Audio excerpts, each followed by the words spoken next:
ಚಾಲಕನ ನಿಯಂತ್ರಣ ತಪ್ಪಿ ಆಟೋ ರಿಕ್ಷಾವೊಂದು ಪಲ್ಟಿಯಾದ ಪರಿಣಾಮ ತಾಯಿ ಮಗ ಇಬ್ಬರು ಸಾವನ್ನಪ್ಪಿದ್ದು ಇನ್ನಿಬ್ಬರು ಗಾಯಗೊಂಡ ಘಟನೆ ಹಾಸನದಲ್ಲಿ ನಡೆದಿದೆ. ಮೃತಪಟ್ಟವರನ್ನ 28 ವರ್ಷದ ಪ್ರಿಯಾಂಕಾ ಹಾಗೂ 7 ವರ್ಷದ ವಿನೀತ್ ಎಂದು ಗುರುತಿಸಲಾಗಿದೆ.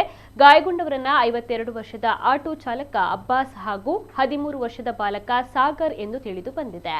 ಮಗನನ್ನ ಹಾಸನದ ಶಾಲೆಗೆ ಸೇರಿಸಲು ವರ್ಗಾವಣೆ ಪತ್ರವನ್ನ ತೆಗೆದುಕೊಂಡು ಹೋಗಲು ಇಬ್ಬರು ಬಂದಿದ್ದ ವೇಳೆ ಈ ಅಪಘಾತ ಸಂಭವಿಸಿದೆ. ಅಪಘಾತದಲ್ಲಿ ಇಬ್ಬರು ಮೃತಪಟ್ಟಿದ್ದು ಗಾಯಗೊಂಡ ಇನ್ನಿಬ್ಬರನ್ನ ಆಸ್ಪತ್ರೆಗೆ ದಾಖಲಿಸಲಾಗಿದೆ. ಘಟನಾ ಸ್ಥಳಕ್ಕೆ ಪೊಲೀಸರು ಭೇಟಿ ನೀಡಿ ಪರಿಶೀಲನೆಯನ್ನ ನಡೆಸಿದ್ದಾರೆ.